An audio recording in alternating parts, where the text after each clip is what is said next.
Good afternoon, everyone. I'll call our August the 20th Nash County Commissioners meeting together. It is customary for us to begin our meetings with an invocation, and you're welcome to stand and join us in that invocation if you like. You're welcome to use this time as a silent moment for you, or you're welcome to have your own prayer while we're doing our commissioner prayer, either one you like. And this time I'd like to call on Lou Richardson to lead us in that prayer. Miss Lou? Stand. Yeah.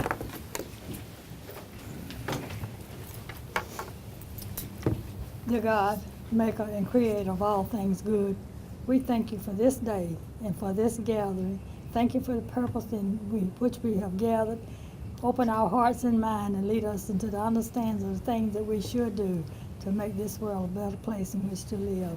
We ask you to lead us and guide us in all that we say and do, and keep us safe. In thy name we pray. Amen. Amen. Thank you, Ms. Richardson. Next item on our agenda is a swearing in for a Philip E. Coates. And Philip, if you'll come right up here.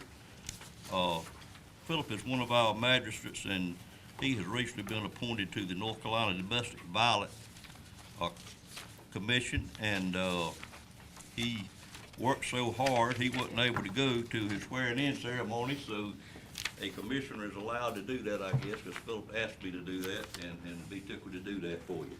Can somebody take a picture of this? I've got to send it to the Speaker Moore's office. Did you want? That just actually happened.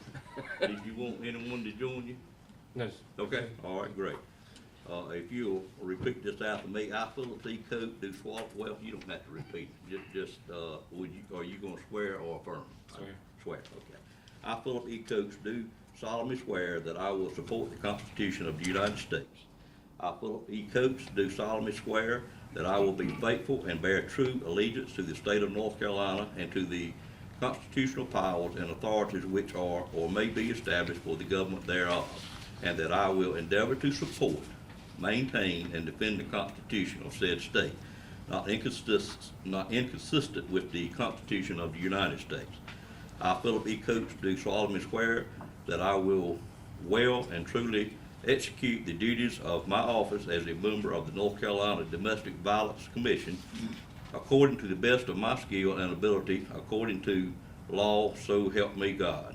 Philip E. Coates. And before you say anything, Vince, was I supposed to have a Bible in here and his hand raised, or are we good, sir? I think you're okay. Okay, thank you, sir. I should have done that, and I apologize. So, I will ask you those questions and ask you to say, I do. Or, I do. Okay, thank you, Philip. That's great. Janet has you ready to go. You need to leave here with her signature, and you need to sign it first, and then she'll sign it as a clerk. And glad to have you on board, and appreciate what you do for Nash County. And Wait. Shake hands. Thank you. Thank you. Awesome. Now I have proof. Yes. That's legal. Yes, that's the Speaker Moore's office. If I can get you to sign right there. I'm sorry. No, y'all can sign tell right I here. do this every day. And then I'll make a copy and I'll give you the original, okay? Okay. All right.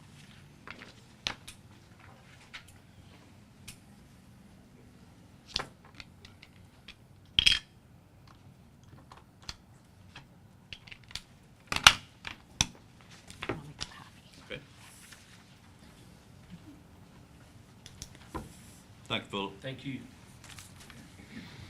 Next item on the agenda is a presentation by Ms. Richardson with the Spalding Family Resource Center, which is our outside presentation for the month, and I appreciate Mr. Outlaw for setting these presentations up as he does each month. And welcome, Ms. Richardson. Glad to have you. Thank you. Did you have a handout for us that we already have? We already have it. Okay, and what does it look like? Okay, thank you. You may go ahead, ma'am. Mr. Chairman, the board, again, good afternoon.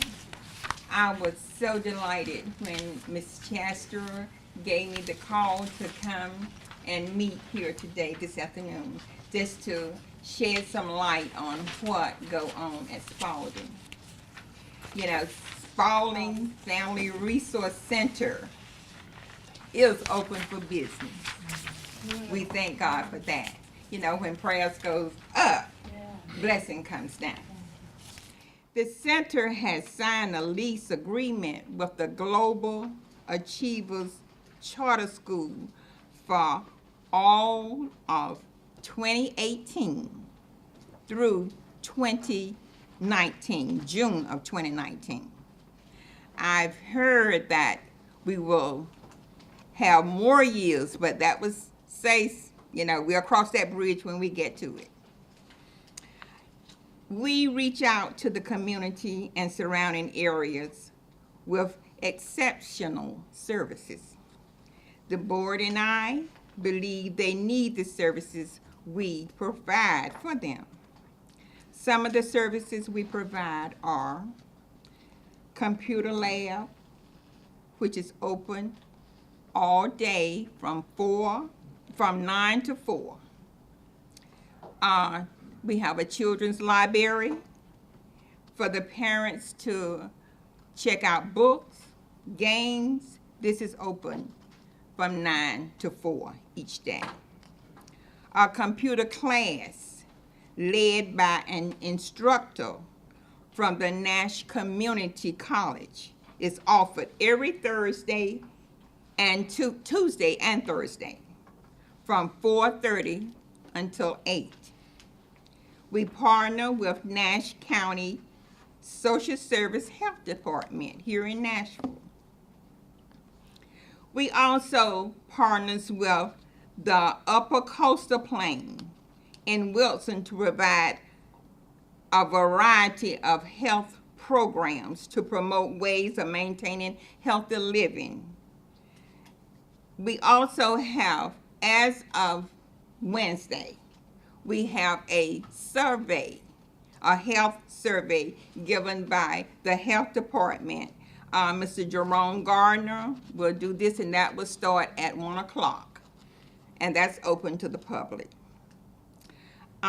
Starting September the 12th, there will be 6-week diabetes seminar every Wednesday from 10:30 to 12:30, sponsored by Ms. Lynn Bullock of Upper Coastal Plain Council Government Area Agency.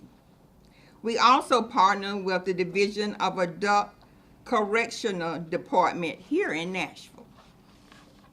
Spalding provides space for low-income energy assistance program for age 60 and above, or disabled persons receiving services through the Division of Aging and Adult Service, sponsored by the Department of Social Services. We open our doors at any time for Nash Rocky Mount Public School to evaluate children for school. During the school months, we have the Busy Bee Learning Center twice a week on Tuesday and Thursday, 10 o'clock to 12 o'clock for ages 0 to 5. Every Wednesday at 9:45 to 11 a.m., we offer pre-kindergarten readiness program for age 4. Spalding also are the headquarters for the Girl Scout in our area. They meet the first and third Thursday of each month, 6:30 to 7.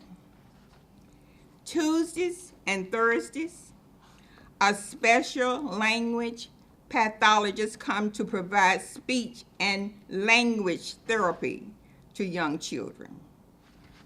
Every Wednesday at 2 o'clock, we offer senior activities for the seniors, and it's open to the public. And matter of fact, we have a graduate from Spalding, 1943. She never, ever, seldom misses our activity that goes on Wednesday. Our doors are open for different organizational meetings, plus it's a safe surrender station. We have a fantastic group of people on our board too.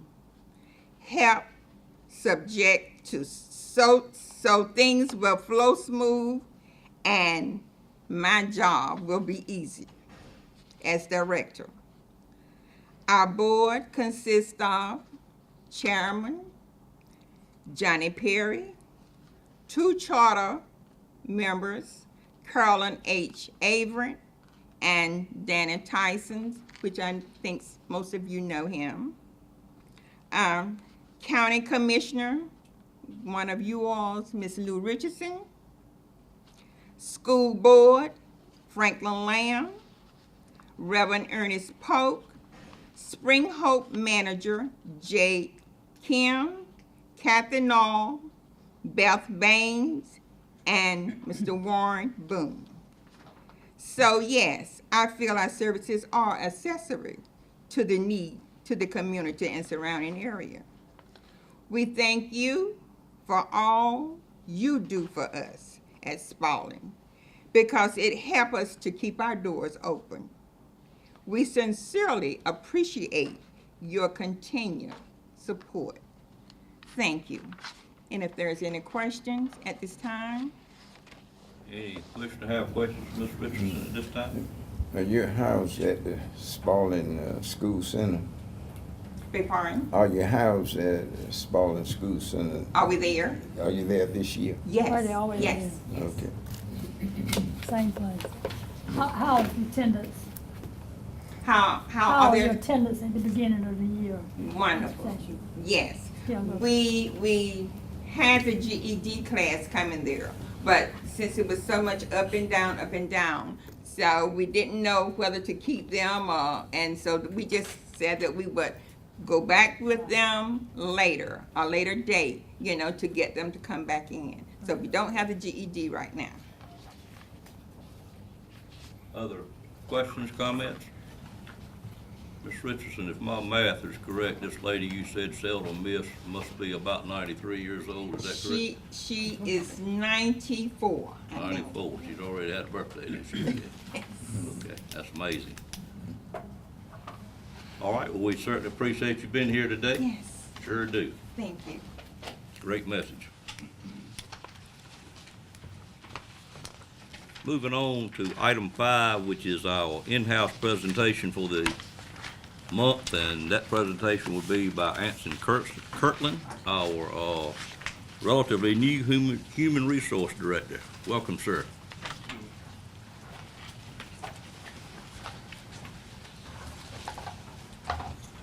Good afternoon, everyone. I want to thank you for the opportunity to speak to you today a little bit about human resources.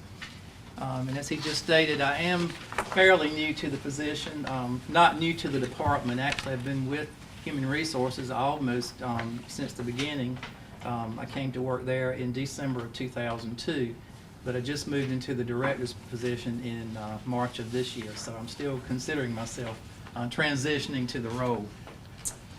In trying to decide some information to give you today that might be of interest to you, I decided to start a little bit with the background of the HR department. I know a lot of you are familiar with it, but some of you may not be, so I thought it was good to kind of go back through history and talk a little bit about where our HR department came from.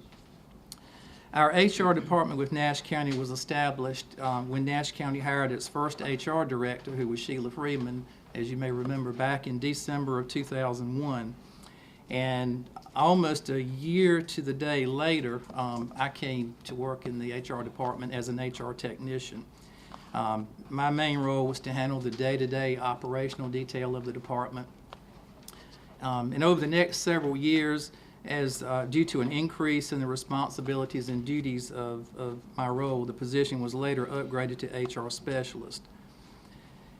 In 2004, the county embarked on a wellness campaign or wellness program, and with that program, we hired an employee health promotions coordinator. That position was added to support the new wellness program because there was a lot of work involved. It was a very intensive program, and I think we all remember that and what a great benefit it was to our employees. In 2017, actually January the 1st of 2017, we did move to the state health plan, and because the state health plan has their own wellness initiatives, there was no longer a need for that position, so we that position was eliminated in June of 2017. In July of 2007, we did add an HR technician to our department as well. There was an ever-increasing volume of work, and because of the workload, we did need that position. It started as a part-time position in 2007, and I believe a year later in 2008, it became a full-time position. So at one time, our HR department had a total of 4 employees, and now we're down to 3. And as of today, we're actually down to 2 because our HR tech just retired about 2 weeks ago today, as a matter of fact. So as you can imagine, we are quite busy trying to meet the needs of the employees. I want to give you a little bit of general information about what HR does for the county. It's about like probably any other HR department in government. We maintain personnel records, administer employee benefits. We deal with employee relations. We work a lot with recruitment. We work with employee compensation and also risk management and some other county programs. And behind each of these different areas, there's a lot of work involved. It's a lot more than what you would read on paper. We do have a workforce of over 600 full-time employees and then probably another 150 part-time employees. So like I said earlier, as you can imagine, when there's only 2 or 3 in the department, we can gets pretty rigorous sometimes. But we're getting it done. I want to drill down a little more on one of those things that I just mentioned, and that is recruitment, because we do play a vital role in the recruitment for the positions of Nash County. We are involved in creating the job announcement, in posting the jobs online, also with employment security, with governmentjobs.com, and also with Indeed, which is another internet-based job source, I guess is the word I'm trying to say. We assist with processing the applications, and so that's really quite an undertaking for a small department. Since July of 2009, we have used a program called the NeoGov system. It's an online web-based application process, and it is a market leader as far as human resources technology. It has allowed us to be much more efficient in the way that we hire, in the way that we screen applications. Back in the old days, when everything was on paper, we collected, for some positions, 150, 200 applications. I mean, they were stacked. We would have to log all the applications in, send them to the departments, and then they pour through all the applications to decide who they were going to interview. With the NeoGov system, the applications can be pre-screened simply by creating job-specific questions. We can score the applicants and only send the applications through to the department of the most qualified applicants. So it's a real time-saving measure. Still a lot of work, but still a time-saving measure. In essence, it shortens the turnaround time from posting the job to the hiring of the position. And another thing that's really good about NeoGov is it creates a record or documents the entire hiring process from the posting all the way through hiring. So we have, if anybody ever questions the way we hire or why we hired someone, it's all there in NeoGov. And actually, I poked around a little bit in there Friday before I was preparing this. We have the records back to the very first application we received, which was in, I believe, January of 2009. No, July of 2009. We still have those applications from back then. In conjunction with the recruitment process, I also want to mention a few statistics. And I had some more I was going to mention. I don't see where I have them noted. But oh, yeah. We have received since January of this year 4,039 applications. Now, that's a lot of paper if it was on paper, but we've received those electronically and processed those 4,039 applications. We've posted 68 jobs, 10 of those being part-time positions, and some of them are continuous postings, which means because of the way there's a demand for them, we just leave them out there all the time, and when somebody applies, we send them straight to the department for consideration. In conjunction with the recruitment process, I'll mention a little bit more about the new hires. We have processed 112 new hires since January of this year. 50 of those were full-time and another 33 were part-time. And there were always also some elections poll workers in addition, and I think one board member has been processed through there. About 3 or 4 years ago, we made a decision to try or make an effort to hire on the 1st and the 15th of the month. And so we have generally 2 new hire orientations each month. So far this year, we've had 16 new hire orientations, and we've had 83 new employees attend those new hire orientations. And they usually last about 2 to 2.5 hours. And then someone from our department meets individually with the new employees and goes through all the paperwork and explains everything to them. Some more things that HR is doing that we're involved in currently is training. I've been working with Stacy Schatzer, who has headed up some video training. I think the resource was the NCACC. They have a library of videos that are available to us at no cost, which we always like the no cost. That's great. Some of the videos that we've been able to share so far have been related to sexual harassment or unlawful workplace harassment, avoiding litigation landmines. This is some training for managers and supervisors, and also recognizing drug and alcohol abuse in the workplace, and that also was geared toward management being able to pick up on those things. And we've had very good attendance. I didn't bring the numbers with me, but I just remember we had really good attendance in each one of those viewings. Some more training that we've been involved in recently, I think it was back toward the end of June, was defensive driver training. We had Gerald Honeyblue of the NCACC to come and present that training to us. And it was basically a 2-hour class it featured a PowerPoint presentation and then some interactive discussions between the group and Mr. Honeyblue. And the main purpose of that was to help improve the overall driving skills of our employees.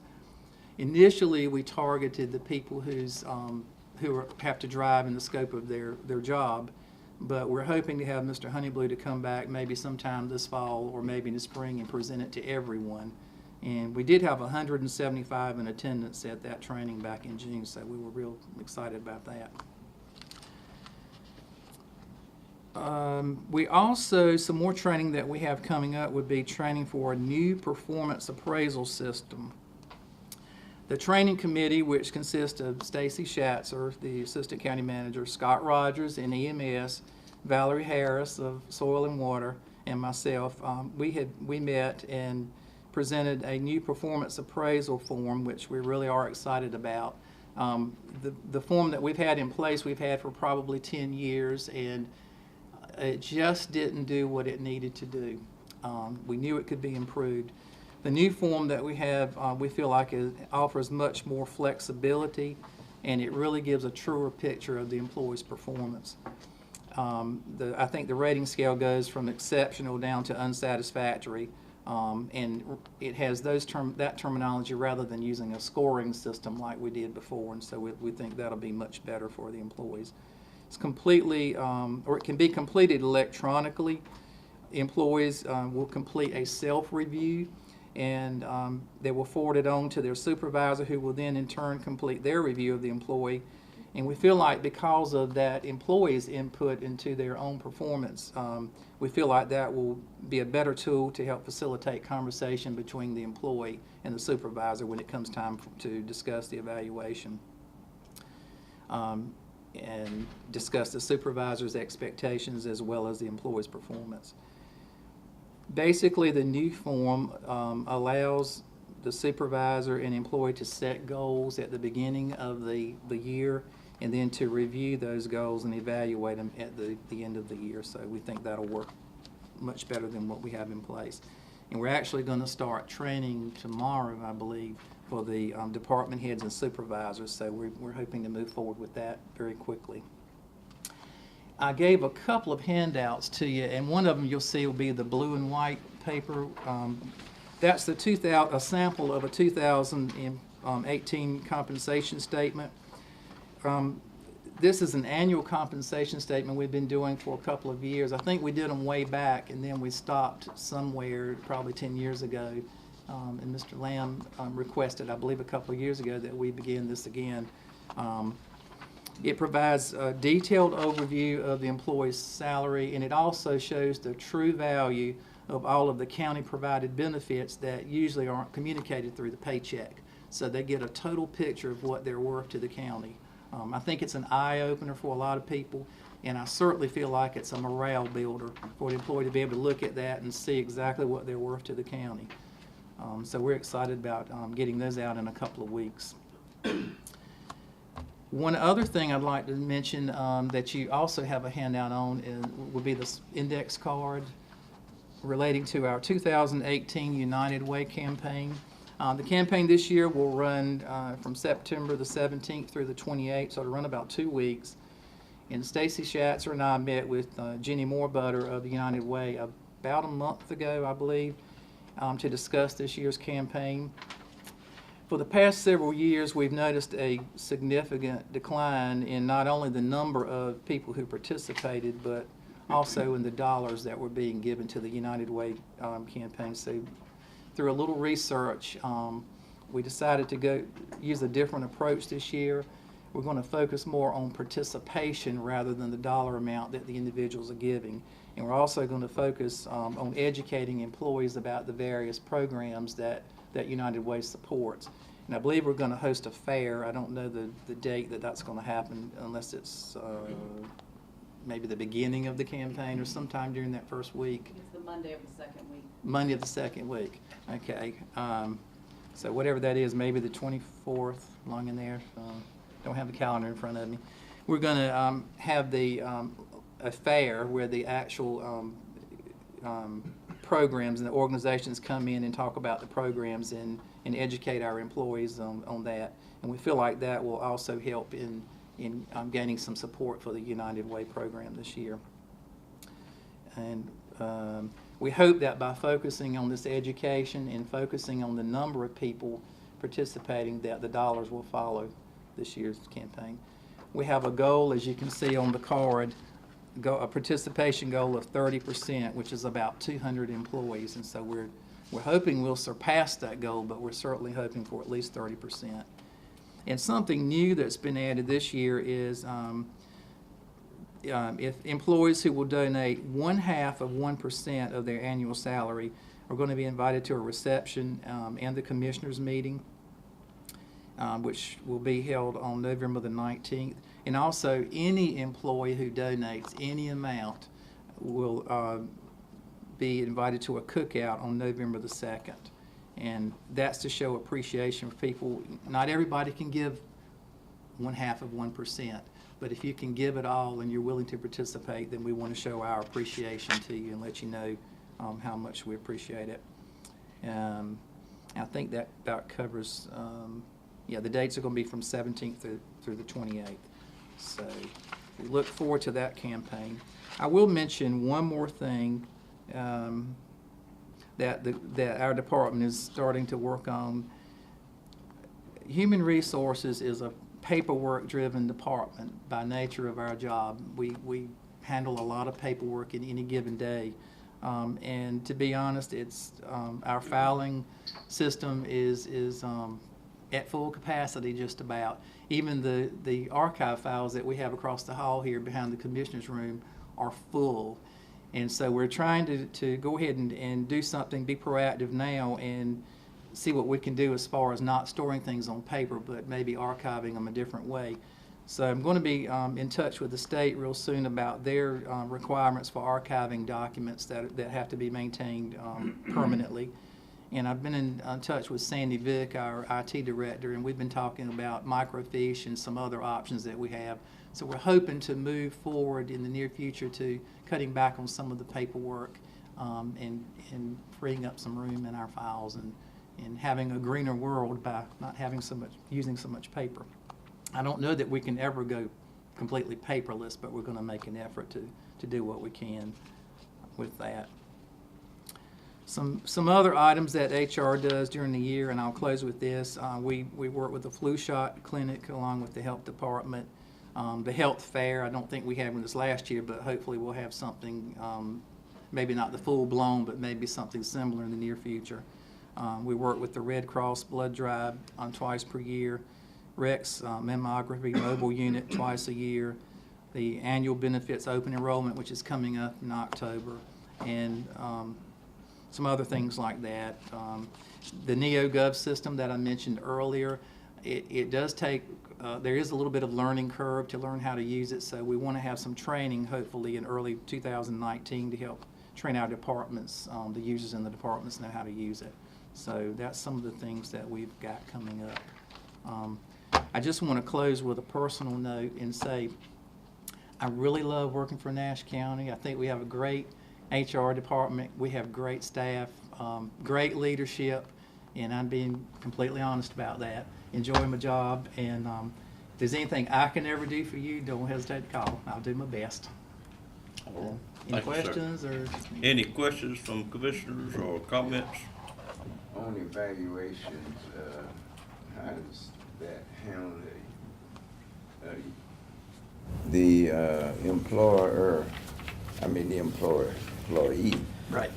Do their personal evaluation, and then their supervisor over that employee does one also, and they come together to discuss it. Correct. But does that employee turn in their personal evaluation to the supervisor before they actually get together? They do.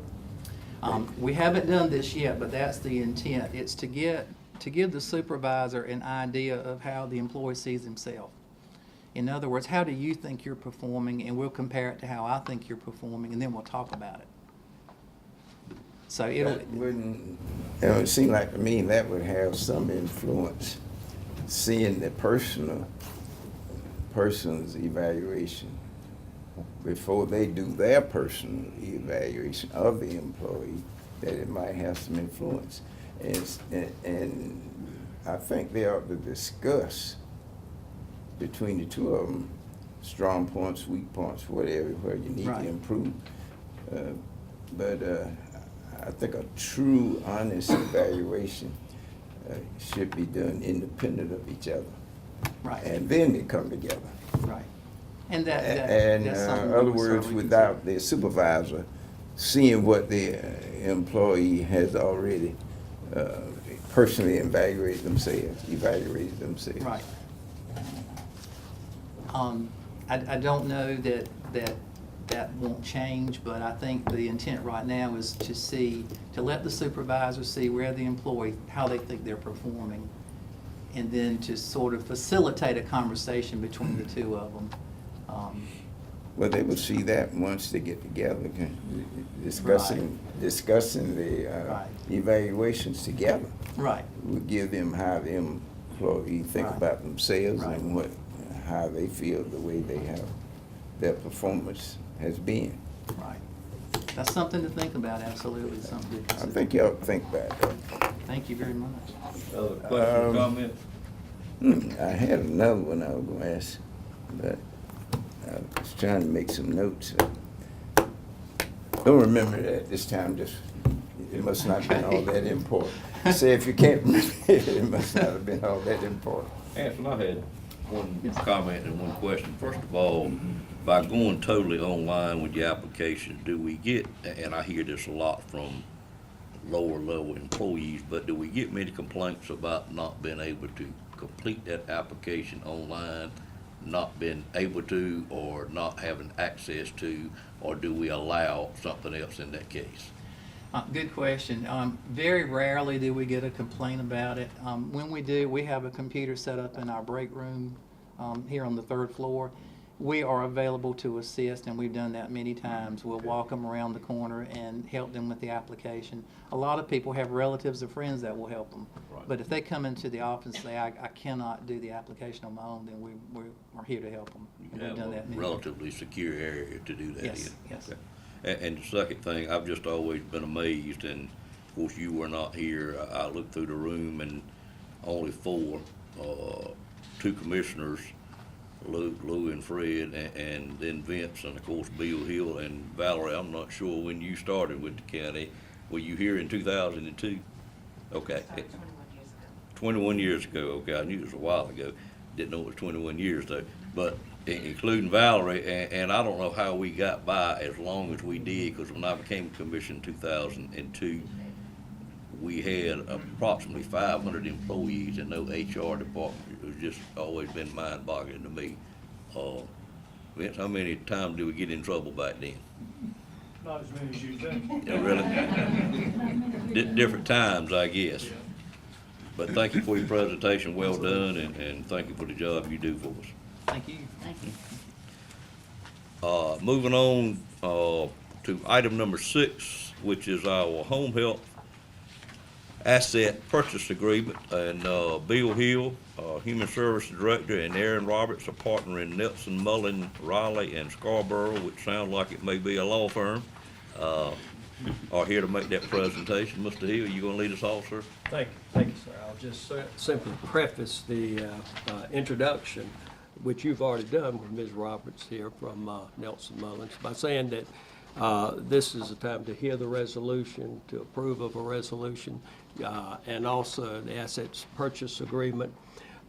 This has been duly advertised in the newspapers 10 days prior to this meeting. It has been on, the asset purchase agreement has been on display for those 10 days since the 10th of August. And also you commissioners received from our county attorney, Mr. Durham, the entire copy of the assets purchase agreement. I'm certain that would help you go to sleep at night if you were having trouble. But also the resolution was included in that packet along with that. At this time, without any further ado, I'll introduce Ms. Erin Roberts from Nelson. And I saw a few people searching for it. She's our I did healthcare bring some paper specialist. copies as well. It'd be helpful for people to see those. I may, Mr. Chairman, just pass them out. Please do. In the packet you'll have in front of you, as Mr. Hill mentioned, the asset purchase agreement has been available on public display since Friday, the 10th of this month. And included in this packet, in addition to the asset purchase agreement, are some of the ancillary transaction documents.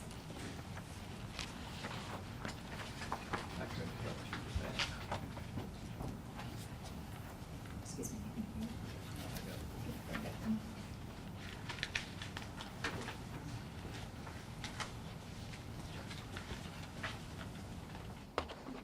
I thank you all for the opportunity to come before you today and talk briefly about the transaction that we put together to effectuate the sale of the county's home health agency. We've worked over the last several months along with Healthview Capital Partners to negotiate what I think is a commercially reasonable asset purchase agreement, as well as some ancillary transaction documents. The asset purchase agreement that's in your packet will sell substantially all of the assets of the home health agency to Healthview Home Health and Hospice, which is an affiliate of Healthview Capital Partners that was just recently incorporated here in North Carolina.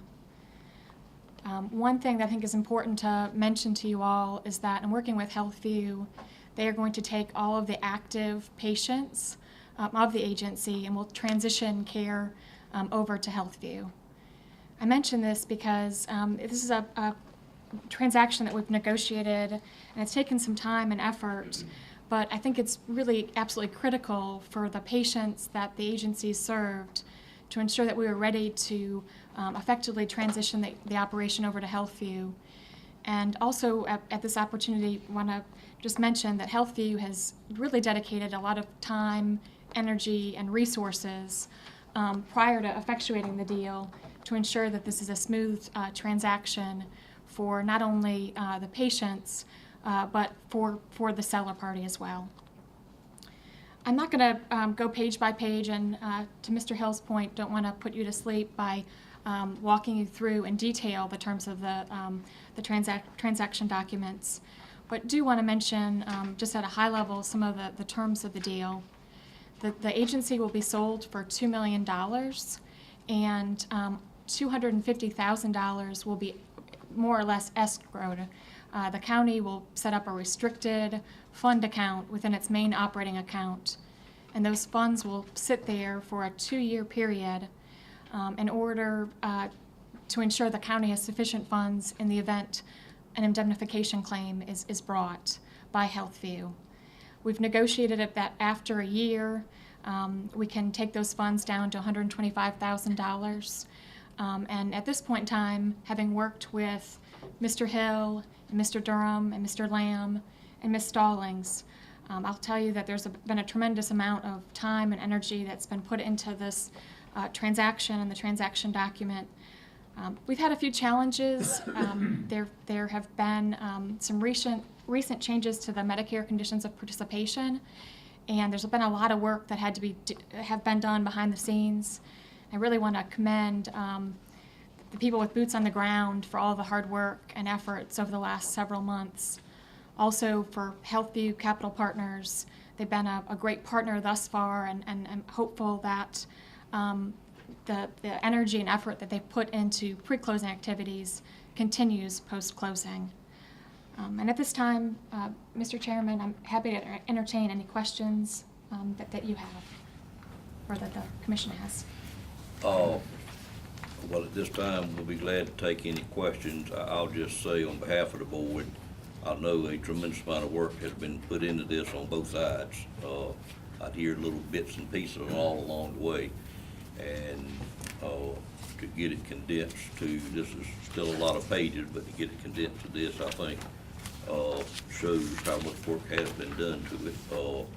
I was very glad to see the two sides come together very recently, simply because it just seemed like everything sometimes takes longer than the commissioners think it's gonna take to get this to this point. But the more I heard about it, the more complex I realized it really was. And I know you have helped us tremendously, as well as the staff, in bringing it to this point, and I appreciate the new purchaser who is here with us today, sticking with us through this point. But just saying that, on behalf of the board, I'll be glad to have any board member ask any questions or make any comments at this time. In this negotiation, Mr. Chairman. Yes, sir. In this negotiation, did we look at the future of home health care? I mean, the demand on home health care in thinking about the County 7, its home health care. Mr. Belfair, I'm gonna let Mr. Hill answer the questions simply because he has been in it, or either passed the ball to someone else that he thinks can answer it better. But for me to try to answer it, I think I know the answer to your question, but Mr. Hill, I'd rather you do it. Let me make sure I know the question specifically, sir. Looking at the future of home health care, because every way I've checked and turned that it's going to be a tremendous increase, and I'll be looking at it from the standpoint of what is private enterprise doing as relate to their share of out there. Are they actually meeting demand? I think private certainly have been out there meeting the demands, and they have been very aggressively competing in this market for quite some time. As a matter of fact, that's the very reason public agencies have diminished over the last 5 years and 10 years here in North Carolina, and probably nationwide, because of the gaps that have been filled in primarily by the private sector. As far as quality care, I really think it will be a seamless transition. I have met and talked with the new owner, and I feel very comfortable with his past experience in healthcare and the way they run their business, that it will be run with much qualitative effort behind it. And as far as the gaps, again, I don't think it will be a clientele difference on the patients they serve, Medicare primarily, Medicaid, private insurance patients, and I'm sure they'll serve those without any insurance at all if they come to them. Well, that's not the great reports that I've been getting, so I have a deep concern about that. I hate to see this get into situation as mental health. And we got so many people out there need attention, turned away, and they're not getting it. And this could very well happen in home health care as well. If I may just mention something, as a county agency, we had to embark on this process and follow a general statute to sell this asset. And one of the commitments that Healthview Capital Partners, through its affiliate, has made is that they will continue to serve indigent patients and the full population the same way the county agency has historically served those patients. So I do want to mention that they've made that commitment, and that commitment has been memorialized in the asset purchase agreement. Moreover, the buyer will produce annual reports, and this board will be entitled to work with the buyer on an annual basis. And if questions are, you have questions in the future about charity care and the commitment to the constituents that you all serve, certainly there would be an appropriate time to be able to ask those questions on an annual basis. And I would just add to that, Bill, and I'll make a few comments. I think it'd be appropriate for you to introduce our buyer since they are here today, unless you have some reason that the buyer may not wish to have that done. But some of the commissioners probably do not know our buyer. If you would introduce them and anyone that he has with him today, at this time would be fine. Thank you. Mr. Sandy Robertson is here, and he is the sole principal owner of the Healthview and the company that will be acquiring Nash County Home Health. So much for anonymity, but in answer to your question, we have had a 30-year record of providing indigent care both in this state and going forward in other states. Remain committed to Nash County. I'm a Nash County resident. I believe Nash County, I am accountable to the community and to each individual. We remain committed to making sure that home health care is provided. I will say, though, as it relates to a number of private enterprises, it becomes very difficult for a municipality or a governmental agency to compete in the home health arena, particularly when you're bound by county lines. So really, Mr. Hill and the health department have been dying a death of 1,000 cuts in terms of all these other competitors coming into the marketplace, reducing the market share slowly but surely. And that's really financially where you are. So we're offering to pay $2 million for this, basically make it a taxable entity, so it'll be a gift that keeps on giving to the county of Nash, and I remain committed to making sure that we do quality care. Thank you, Sandy. I apologize if you were trying to stay in the corner over there. Maybe I should have asked you that question first. And what I'd like to add to it, Mr. Belfield, is when we started home health care as a county agency many years ago, there was a dire need for it in the reading I've done since we started this process. And still is. And still is, but at that time, there were no private providers that were available to provide that service, and I think that's why the county got into it. Competing with private, calling ourselves competing with private enterprise. We just Well, let me finish, and then I'll let you rebut my statement. But over the years, as you know, the private sector has got into this market, and each year it's more and more. It was a thing in the beginning. Of course, we lost some money many years ago for a while. Then it became a profit generator, and we were able to do that, which in itself it is not important to me personally.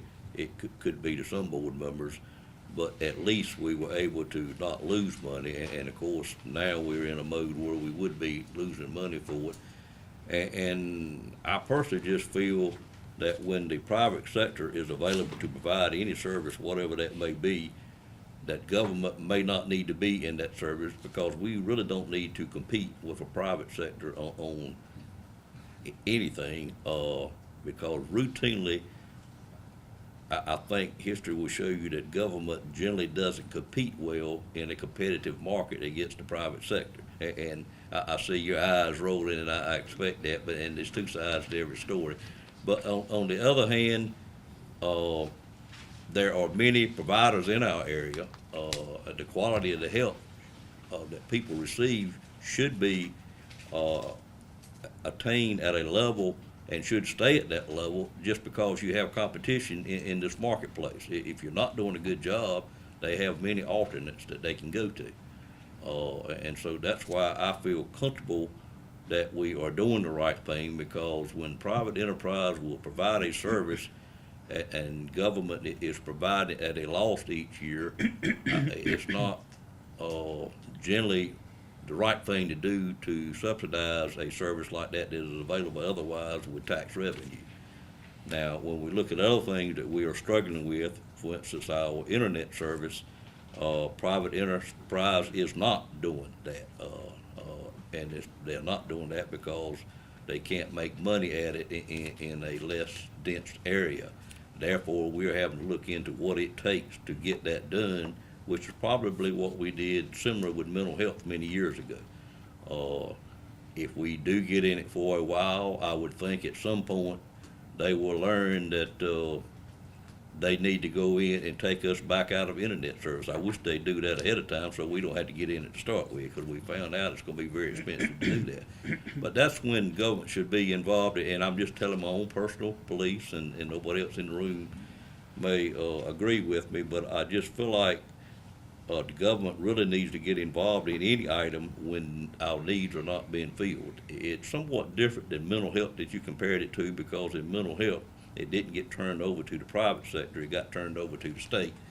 And then the state did, and are working through a process to provide it through private individuals, but it is, in my way of thinking, has now pretty much become a state agency.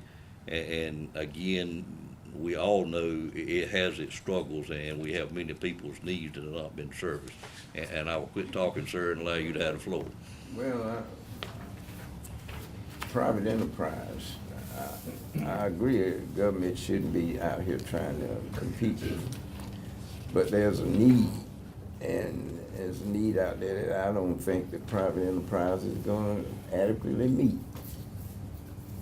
That's my point. And I Because understand that. private enterprise, they only exist if they make a profit. And if it requires them to cut, they're gonna do it. Because they got to have a margin above of what the costs. And so that's why I think that we as a county government, state government, or whatever, need to be involved to pick up that slack. And I think it's a good comparison of what has happened with mental health. That's nationwide. It is a critical, in my opinion, it's a crisis. Mental health, people walking the street. Some of them are begging for help and can't get it. And I hate to see this fall in the same category. Well, your points are well taken. The last thing you and I were on different sides of the fence on, which was reval, you ended up being right and I was wrong. I hope this time it won't turn out the same way, Well, sir. if we sell it, I hope it turns out good, but I'm just so skeptical, and I just haven't been able to bring my mind around to this one. Sure. And therefore, I will oppose it. Other commissioners have comments? Seeing none, Mr. Hill, what's our next move, sir? Well, staff, first of all, did y'all have, Vince, have anything you want to say? No, other than your next step is to adopt this resolution. All right.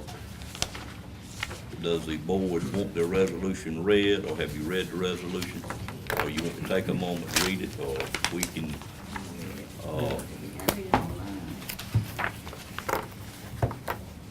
you read it online?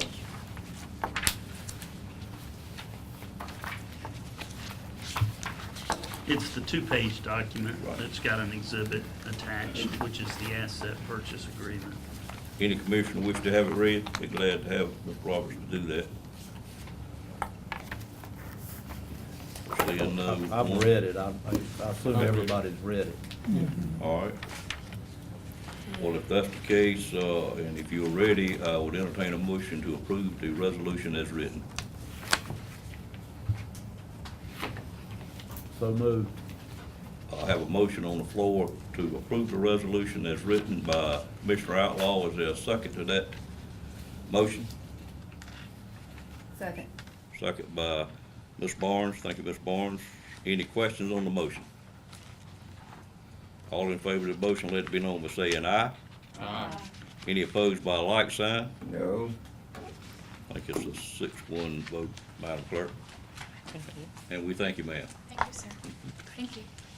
Bill, anything else you wish to say? I think you need to approve the asset purchase agreement also. Is that correct, Mr. Durham? I think it's actually, they have Incorporate. approved it by adopting that resolution. Okay. Good to make sure Ms. Roberts agrees with that. Yes, I agree with Mr. Durham.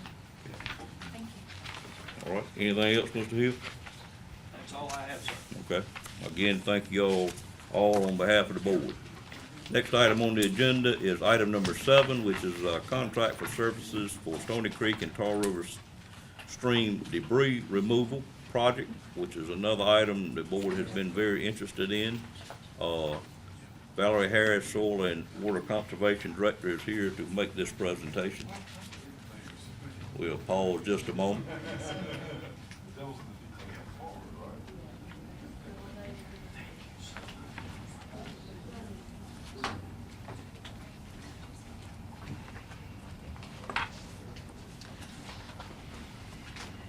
Good afternoon. Good evening, ma'am. Oh, thank you.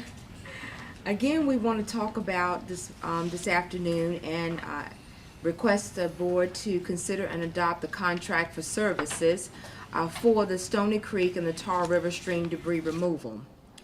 The description: Nash County Government and Nash Soil and Water Conservation District have received grant funding for the Tar River and Stony Creek water courses for stream debris removal resulting from Hurricane Matthew, Tropical Storm Hermine, and Tropical Storm Julia.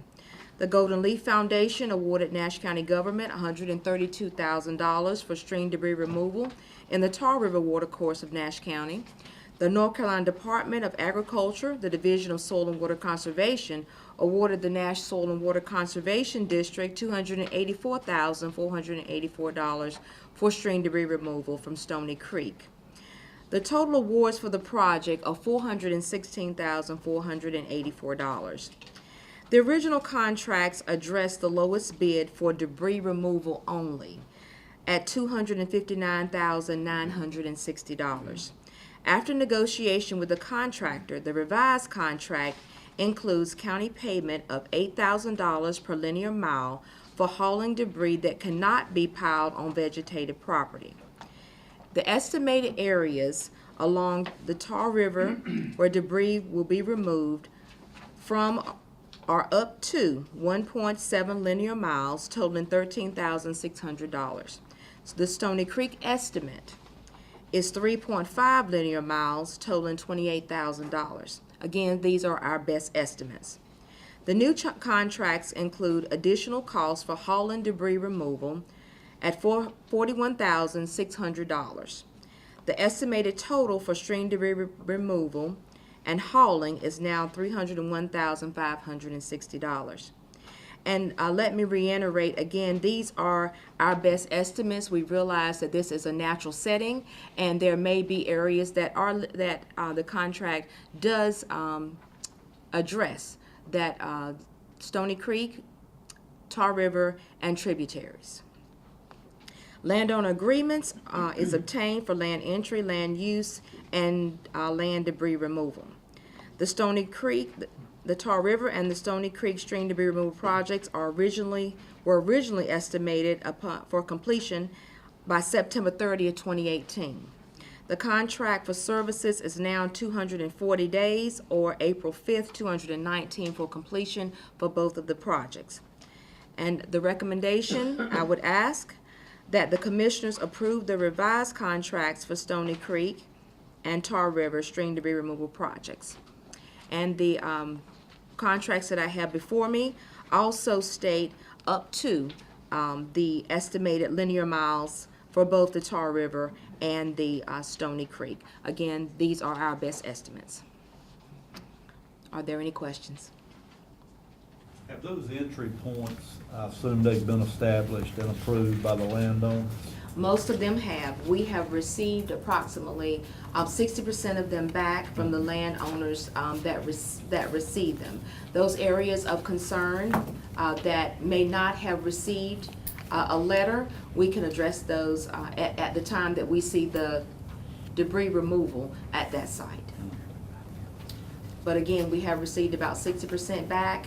We had just a few, I think only 4 stated that we were not allowed to enter or pile on their property. We had a couple of contingencies, such as a lock, call them to unlock the gates. We had a couple that are on easement property that, of course, we can enter, but we can't pile. So the hauling, again, we would actually haul the actual debris onto areas that are allowed to be piled on. And then there will be situations such as refrigerators, tires, boats, some things like that that we cannot haul, that we would work on, working with the landfill. Yes, sir. And I believe you said Friday, when we talked about this, there'd be a tipping fee fund involved in that, so we could charge tipping fees at the landfill. Yes, sir. As you can see in our prices, our total projects are $464, and right now with our estimates, we are at $301,560. So there is room for that, and also it is reimbursement for grant. So you would do Stony Creek and then move into Tar River? We can do Is that the Stony. sequence? Yes, we can do that now. Patsy McGee, she's working on an extension for the Tar River. That one had absolute date to finish by September 7th. So at this point, we are going to work on getting that extended, and that being the case, we can work on the Stony Creek first. Other commissioners have questions? Mr. Lamb? Just a question with Ms. Will this be 2 different, budget, ordinances? We have one budget ordinance, and it has the amount of the grant, The total? the total amount of the grant. And for each of the funding agencies, we'll be able to show them what was spent on their project. Yes. And have y'all discussed having another line item for the tipping fees, or what do you call them? Tipping fees, yeah. As a revenue And also, expense to her. is there an estimate on that? And with the remaining dollars, will that be a contingency line item? So that we don't have to keep coming back to the commissioners? It's the second time it's been, but that's because of the hauling issue that's come up. The tipping fees, we're still working with that as far as how they'll be charged through the grant process. But we don't have an estimate on what that would be. The difference between the 416 and the 301, will that be, what I'm asking, will that be divided between tipping fees and contingency for budget purposes? I don't think we've gotten that far. You're we gonna have bring to them at the next meeting? probably the a budget revised budget ordinance on how Okay. we will break it down. Okay. But we're discussing how to handle the tipping fees. How do you know what the tipping fees would be? There's You no way to know. don't, you can that. only estimate at this point. And it would be at, for yard debris, $46 a ton, $48. But you don't have a clue. No. But we have $114,000, so, I suspect a lot of that will go to tipping fees, but some may need to be used for other things, so I was gonna suggest that you not put all that money in tipping fees, but have a contingency line item too, cause something else might come up. Might even pay for a grinder, because, taking yard debris at a landfill is really a liability to us, because we then have to pay for grinding it. So out of this grant, if we can get a grinder out of it, or a grinding contract, would be a big advantage. Yeah, so that's just want to make sure the commissioners knew the difference between the contract amount and the grant amount isn't extra cash at this point. It's tipping fees and contingency is what I would recommend. And the yard debris is that natural material, and what I mean by natural material, limbs. Stones. Okay. Yeah, but, Yeah, Refrigerators, refrigerators would be in a separate pile, but we can certainly take that in our white goods. Right. And we do sell those methods, but yeah, we can take refrigerators. Tires would go in a separate, but we take tires at the landfill too. But the natural, debris, Natural debris would be considered yard, it'd be in the yard debris, a separate pile. and we would hope to pile that every opportunity that's allowable. Pile it along the banks Yes, for indefinitely or? yes. I mean, the nature will take its course. Good, And, good. and, Okay. of course, in a housing or urban development, we wouldn't be able to. We Yeah. would have to move it someplace else. But even if it's a situation that's close by that particular house and they've given us the okay, we can pile it on that area. We'd have to call it, haul it, and then pay a ticket. yeah, and I will say again, this is an example of citizen action, making a difference. This agenda item at first was brought to the attention, I believe, of Commissioner Outlaw regarding Stony Creek and the flooding that occurs because of debris in those waterways, particularly during Matthew. We saw the result of that, and after that citizen went to a commissioner and he came to the board, we were directed, staff was to look for ways to fund debris removal, which we were able to come up with these funds. Just wanted to mention that. Is there any problem with beavers on Stony Creek? None that we're aware of. It's moving water. Because I know sometimes they can But really clog things up. yes, but again, until we actually get out there and start the work, I can't say no. But as long as the water's moving, the opportunity's less. Other comments, questions, Mr. Outlaw? One final thing, do we Sure. have, some type of plan for future to revisit this or to see if, if there's additional work that might be needed 5, 10 years down the road, rather than getting it from someone in the community? Maybe it's just something we do proactively. Not from my department, not at this time, and I'm not aware that there's any such item in the state, in the Division of Soil and Water Department. To answer your questions, none that I'm aware of. In the past, there have been federal and state monies that came down after Hurricane Floyd and after natural disasters. This time after Matthew, there wasn't a wholesale program like that, so that's why we had to seek out those grants. But anytime you have a serious hurricane that reaches this area, it's gonna. How are we gonna know? Unless the people start. Right. I mean, it seems to me that we should have some trigger for revisiting this particular subject. Maybe it is a major hurricane that comes through the area and that would trigger us to do something to Right. at least talk to people out along the Stony Creek and the Tar River and, try to get some feedback rather than, they just coming to us saying, hey, React. we got a problem. I mean, I'm getting flooded out here. just my That's a opinion. good idea, and I don't want to mislead by suggesting that it's all natural disaster. You got beaver dams, you've got citizens throwing, as we said before, refrigerators and debris into the swamp and waterways. So, but your suggestion's a good one. We'll try to come up with some kind of monitoring for these two waterways. Well, these people, for example, that have agreed to access the waterways through their property, Yes. maybe, I know one in particular that contacted me. I'm sure that he would be willing to give you feedback after a major storm or something like that to let you know the situation out there. That may be one way to do it. I don't know. Form an advisory committee. Something. Seems like an inexpensive way to do it. Yeah. You'll have the names at that point in time. Yeah. Good idea. Those people are still out there on the waterway, so they have vested interest in it. All right, any other comments?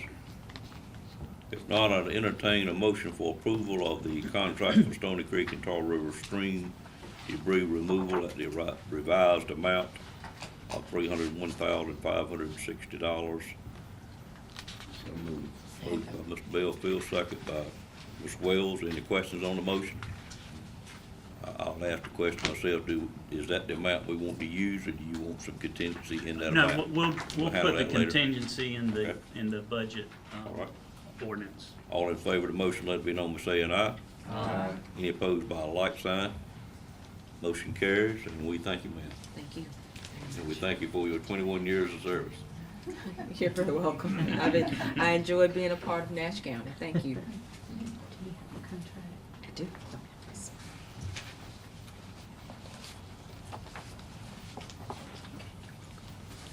Okay, we're now on item number 8, which is a Northern Nash Water System Engineering Service Agreement. If the board recalls, we had this come before us before, and it was asked that it be tabled to get a further explanation. Prior to Mr. Tolson leaving, he did get that explanation, and I'm sure Mike worked with that as well, and he is here to make the presentation of the explanation, and it is something that a lot of this work has already been done, and a lot of it is in progress, so the board does need to take some action on it if we see fit to today. Mike, I'll turn it over to you, sir. Good evening.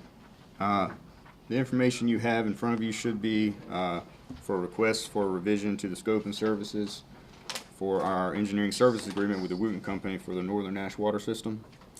The adjustments, the needs for the adjustment came up, things that were discovered during the design phase. The first thing that came up was the amount of easements that are needed for phase 1 of the project. Some of the previous areas we've constructed have had 25 to 30 easements. And I think there was a question last time from Mike as to how many were included in this contract. It did say 20 for a total of about $40,000, but of course it said estimated. And since then, during the design, it was recognized that we would actually need upward of 90 easements due to Red Oak and Dorchester being just more populous and having more individual landowners. So this part of the request for the increase to the ESA is for another $65,000 for a total of $105,000, all for easement and property surveying and mapping. The second piece was for the Fluellen Drive water improvements. Again, during design, it was recognized that part of a 12-inch water main that was believed to be running down Fluellen Drive to connect the Northern Nash water system was actually not there. So therefore, it needed to be installed roughly another 2,000 linear feet of 12-inch water main. And that would get us from where it ended after crossing 95 to the intersection of Highway 43 and Fluellen Drive. Instead of waiting for the project to begin, we needed to go ahead and install this line to help connect a commercial customer that was locating on Fluellen that was creating new jobs for the area. So this part of the increase went up as far as the engineering services agreement, a total of $14,500 to cover design services, bidding, negotiation, and construction admin. This is something Mike spoke with Wooten on. This was originally, I think, $15,000 last time when he brought it, and that has gone down to the $14,500. There's also an increase of $8,700 to cover the construction fee, and I believe last time that was $16,700, so that's come down about $8,000. This piece of the water line has actually, previously it was being installed, but at this point construction is over, and these costs are in the ESA were completed as part of that construction. At this time, we are recommending for approval of these revisions to the engineering services agreement. Any questions from board members of Mike on this item? I looked into this quite a bit because I think I was the one that had the most problem with it. And what it boils down to, in District 3, we were in a pretty rural setting. In most places, we had sufficient right-of-way to keep the water line on the state right-of-way. when we got into the Dorchers area as well as the Red Oak area, a lot of places we have almost no right-of-way behind the current curb lines. And therefore, we had to get easements to actually run the water line, or either to be able to work to run the easements, to run the water line.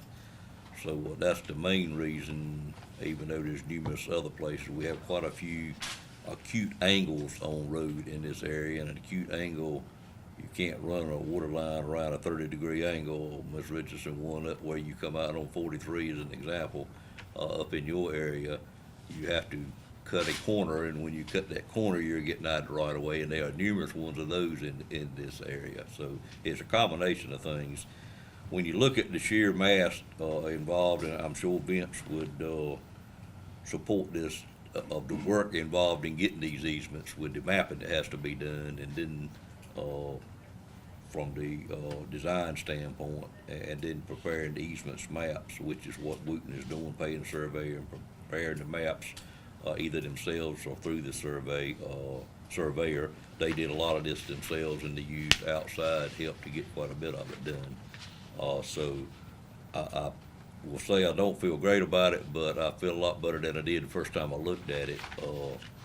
And it is something that's ongoing. Of course, the Fluella water line is in, and we really need to pay our bill on it. They did reduce it quite a bit and got it very close to what percentage-wise it would have been if it was in the overall contract to start with. It was somewhat out of that to start with, but getting it down to the 10% range of what the contract was really helped quite a bit, and I appreciate y'all working on that, particularly the observation part of it, to get it down. So, if you have any questions, Mike or myself, be glad to try to answer them. If not, I'd entertain a motion to approve this engineering contract extension. So moved. All right, have a motion by Commissioner Combs. Is there a second to that motion? Second. Second by Ms. Richardson. Any questions on the motion? All in favor of the motion, let it be known by saying aye. Aye. Any opposed by a like sign? Motion carries. I will say the industry did get moved. They are open, and opened up about a week and a half ago when we got the water purification test off, and have a big sign in the front yard that says help needed. So, but we did do ourselves good, and we also helped the other industry that moved in that area by getting additional use of that water line that comes under 95, that area, because they were the only customer, and we were having to flush that line quite frequently to keep the quality of the water where they could use it down at All Red. So this is going to help that quite a bit as well. Mike, thank you, sir. We did vote? Okay, thank you, man. Okay.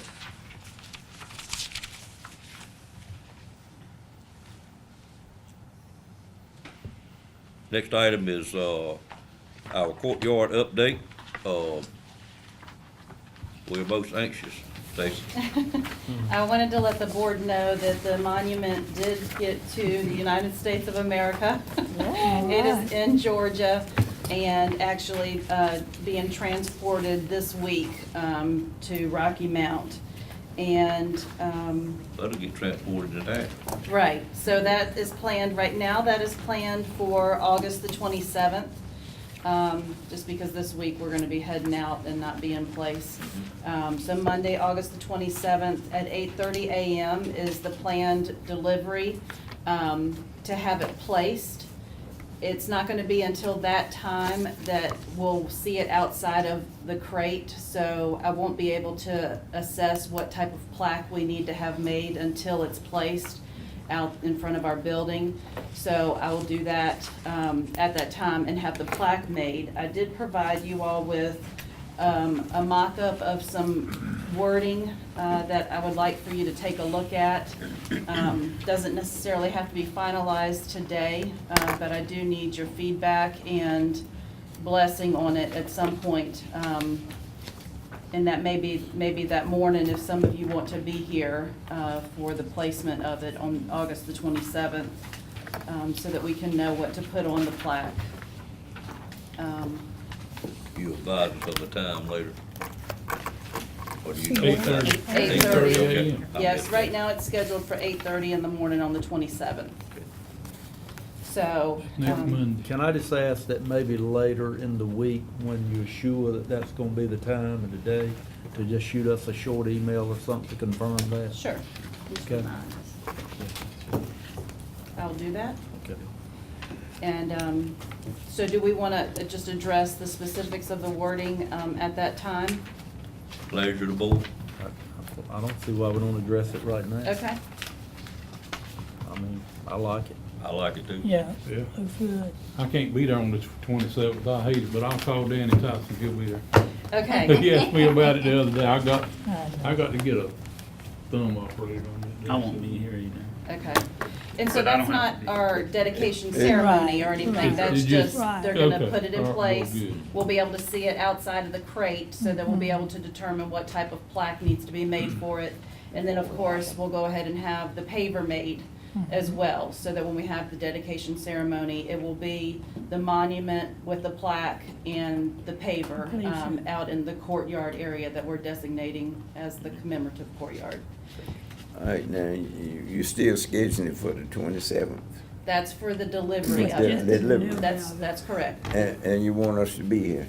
Not necessarily, if you'd like to be. If you'd like to be, you I can. won't be. Yeah, but this is not the actual We dedication will have a ceremony. dedication ceremony at a At later a later date. date. Good. Yeah. That's just uncrating it. After the plaque. Uncrate- Right, This after- is an uncrate ceremony. Right. Yeah. Just don't drop it. That's right. Really. Be So a lot then, of tears. the other item that we could go ahead and address is looking forward, if you all would like to go ahead and think about scheduling when we want to do that dedication ceremony. I apologize, I think it would probably be ideal for one of our second meetings, September or October. I will not be here for either of those. Again, I'll be participating in the Fellows Program. If you would like to do it without me, that will be fine.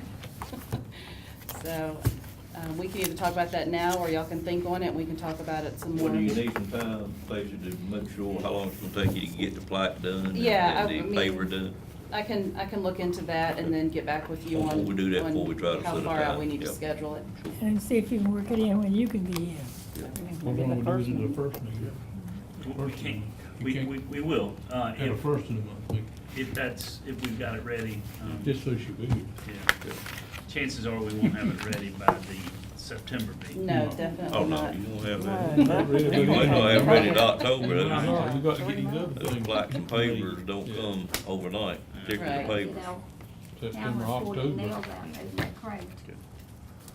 Any more questions on that? We were great to get an update on it.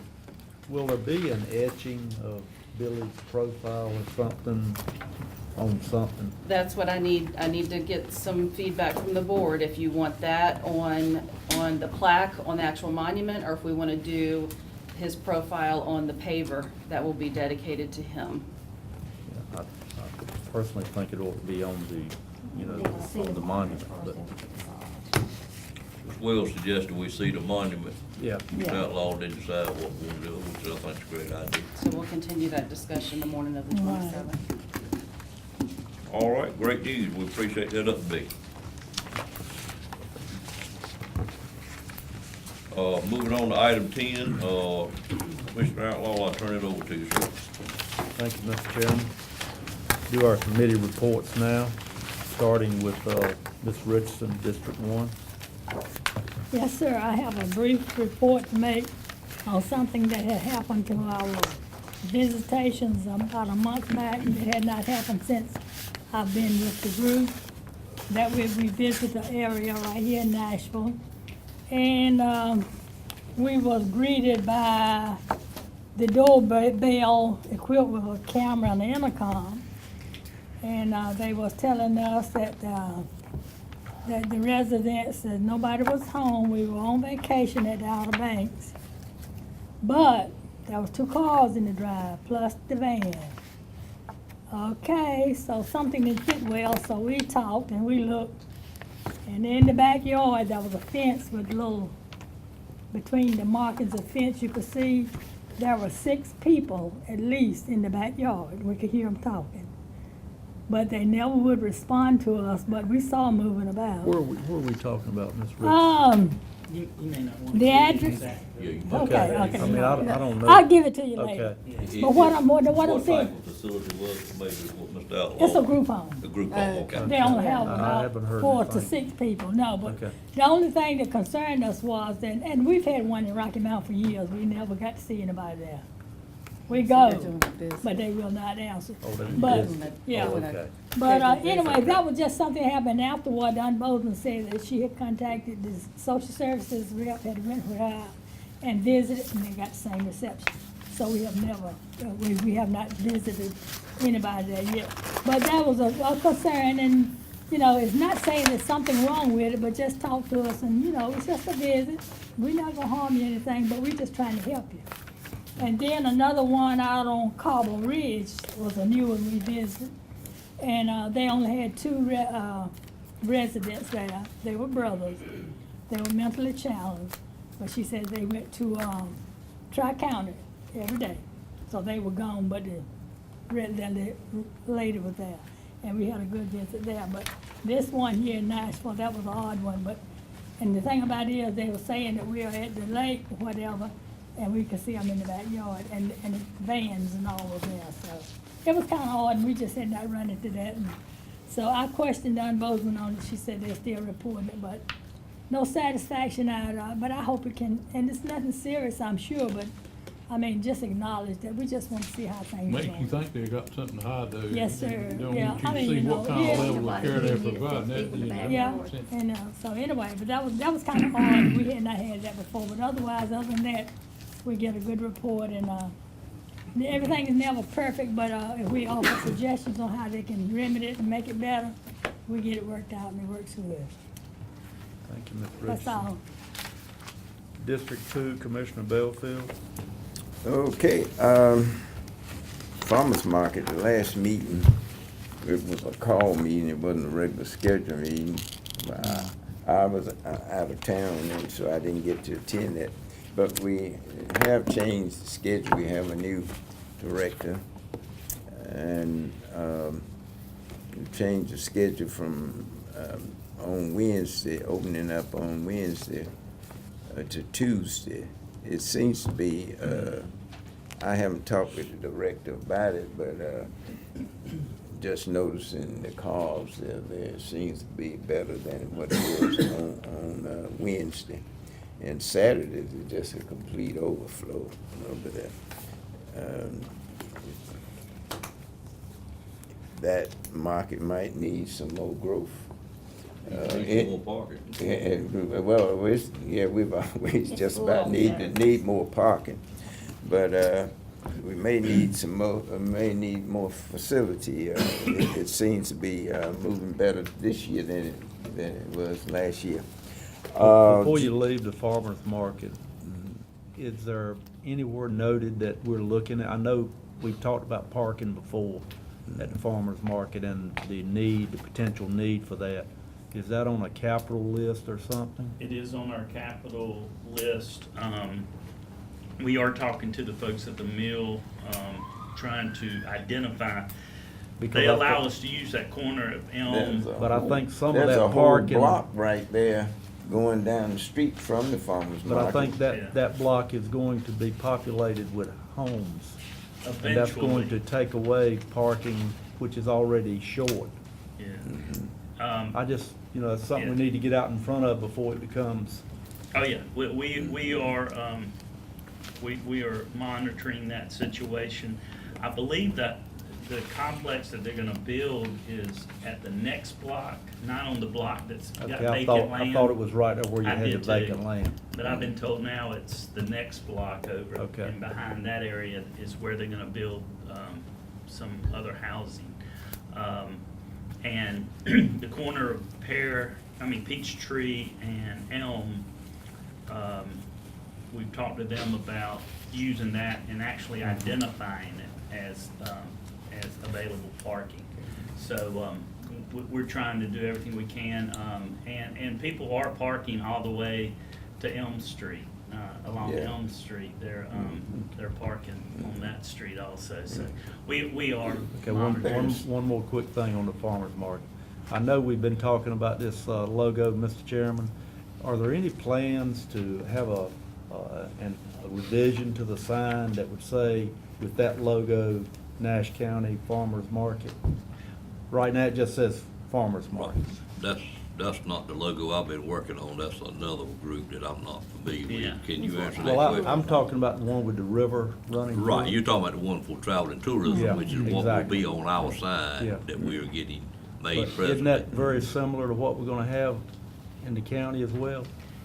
I wanted Mr. Lamb answer. I know at our last time when Mr. Phillips, he spoke of the logo and in our parks meeting, he said we need to make some adjustment to be more in line with that logo. I think that's a good logo, and I think if we're gonna adopt it, we should probably, Yeah, right now, we, as of July 1, the new logo says Nash County Farmers Market, Rocky Mount Mills Historic District, and it's a chicken coop with a weather vane on the front and Not a coop. what is it? It's Chicken a house. barn. It's Chicken a weather barn. vane. Chicken barn, whatever. It ain't a chicken barn, it's a barn. A weather vane. The only thing Yeah, a chicken weather about it is the so weather is vane. that going on the sign, I guess is what I'm asking, the sign out front? I'm not sure what the city will allow us to do, so we're gonna have to, in September, we understand that. have an advisory board, meeting. We've been talking about some improvements, and, they wanted some things done, and what I've told them is in September, when we meet, I'm gonna take Mike with us, and we're gonna, look at what we can do immediately and what we can do before next year's market opens, and what we can do long-term, like parking and stuff like that. So, Well, there is also a possibility if you can't get that land where it's vacant now. we can get out. We can, it's possible to expand it going back, but it's gonna require some build up. But that's a possibility too. The corner of Elm and Peachtree is not gonna be developed. And so we see that as a potential marked parking for the overflow at the farmer's market. Since they occasionally need parking themselves, which they have found on several of their events, maybe you can work with them on identifying some land that maybe we could do the parking improvements on a very long-term lease and do a joint venture on it where we would reserve our farmer's market time, but be available to them for their overflow. Of course, they're using our farmer's market for parking now. Yeah. So Yeah. I would think that might be an item, if they furnish land, maybe we could do the parking, Right. improve parking lots. Yeah, we That talked may be about the that. way you're headed. Okay, sorry for you. Okay, going to juvenile, we met last Thursday, Juvenile Crime Prevention Council. We have, the report came in that we have 52 youth in Nash County that's gone through adjudication. 6 youth from Nash in the Youth Development Center. We have 1 youth from Nash that's been charged with has a first-degree charge. And it was also reported that the state will be opening youth centers in each judicial district. And I don't know how many it is in the state, maybe about 15, something like that, 15 or 17. And there's still questions out there on when this new law, juvenile age, when it goes from 16 to 18, whether they're going to be tried in an adult court, Superior Court. They've got a commission, a commission working on that, and they hope to have something by October. Yeah, if I may, Yes, sir.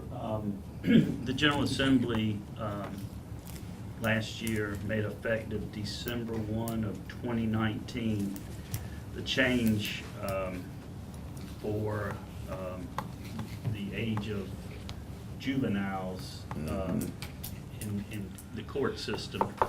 As before, we were the only state that when you were 16, 17, you were treated as an adult for all purposes, including permanent record.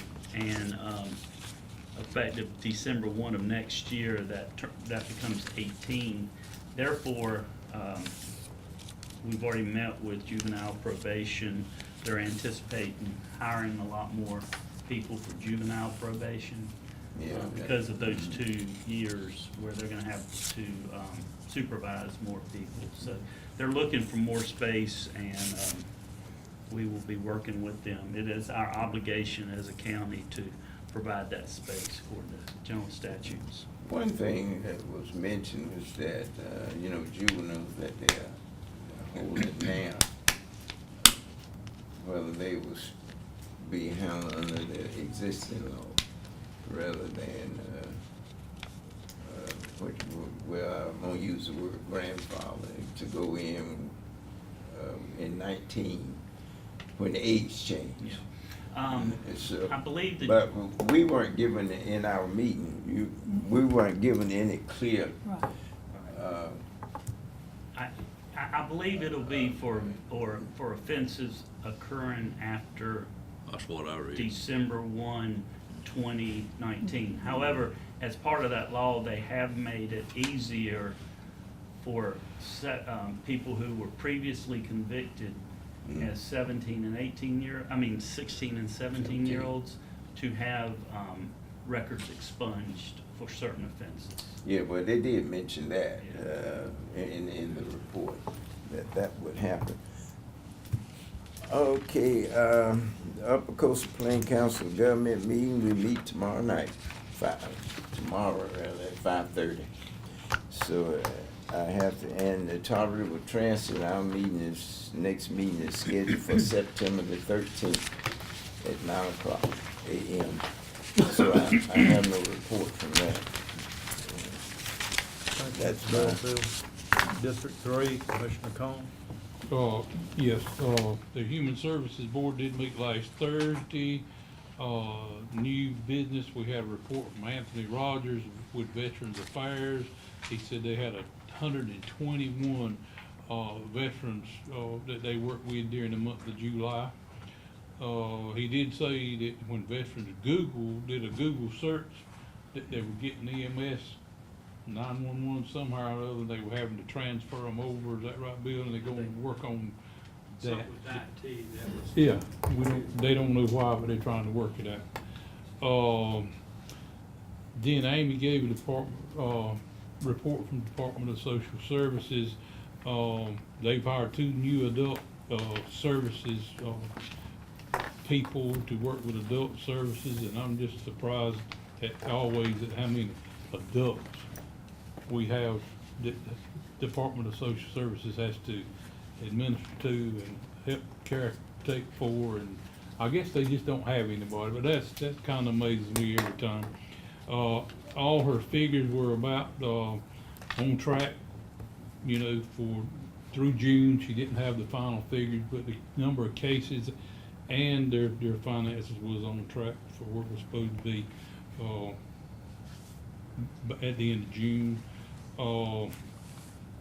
Then Mr. Hill gave his report from the Health Department, that he announced to the board that the preacher joiner site was no longer in play, and that we were gonna look for another place over there to put a convenience center.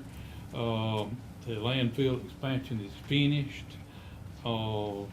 He did inform the board that the resolution to sell home health care would be today. And that the employees with home health care, after what year would be offered a job, he's got places for them. We won't be letting them go, and have you got any going with the new company? Don't know yet, but all would be offered a position. We're down to about 8 employees now. We've had 2 we had a resignation, and we've had 2 retirements in the last month. So we're down to about 8, and I'm in hopes that And in closed session, we're gonna talk about that a little bit more, but in hopes that we will have some attracted to the newcomer. Okay. Something all the builders have been looking for, we've got a new full-time inspector now that they hired from Wilson. Her name is Frankie Bridget. Bridget, And then you got a Patrick Downey, I think, that's in training. he So, started the 15th of and August. you are hiring some private people to subcontract, contractors or whatever to do some inspections. So time on that should be speeded up from the 2 months that some of them have been told. And even a more recent update, Okay. Thursday, we're bringing back Eric Ripping, we believe tomorrow, in a position, so we should be fully staffed. I had that wrote down here, but I didn't know where to say it. Oh, you had that? I had it wrote down here. I'm glad, yeah, okay, so that's, Good. basically the report from our meeting and, Let me ask you one question on the Okay. convenience center. Did we ever send out letters explaining why we opted not to put that convenience center there? We talked about sending out a letter explaining We the talked airport about it. situation. We talked about it. I cannot tell you they've gone out, but I will check. We were gonna send it to the ones that have been notified Right. about it, is what we were gonna do, yeah. I believe it's been done, but I Okay. don't wanna say definitely it's been done. somebody gave you a prospect of another tract of land or something, didn't That's right. Dr. Tony Coates brought up some land that was, it's very close to Sharpsburg, about a mile and a half from Sharpsburg, which concerns me with the Edgecombe-Wilson County line. It's not far from the Preacher Joyner Road, though, and it's land for sale down there, about 30 acres for less than what we were talking about, these 12 acres for, about $115,000 or so. But it, and I do have a map he later drew for me that I could do a little research with. Maybe you can share that with me a little bit later, but I'm interested in if we had a site that would be convenient to that whole area, not just the Sharpsburg area. That's a piece of it, but Yeah. I don't want to put anything, me personally, at near the county line, because that's just asking for trouble. Yeah, we've learned from the Middlesex side Yeah. that county line They, was. they've got a place down there almost at the county line that it used to be a convenience center, an unauthorized convenience center. They put a guard up in front of it to stop people from dumping there, and I'm just afraid if we put something at the county line, then it'll serve both counties. If not all three. Yeah. Okay. You done, Mr. Cohn? Yes, sir. Okay. I'm done, thank you, sir. District 4, Commissioner Barnes. Thank you, Mr. Cohn. Nash UNC Healthcare, couple highlights from our meeting. There is a projected loss in the budget, about $15 million.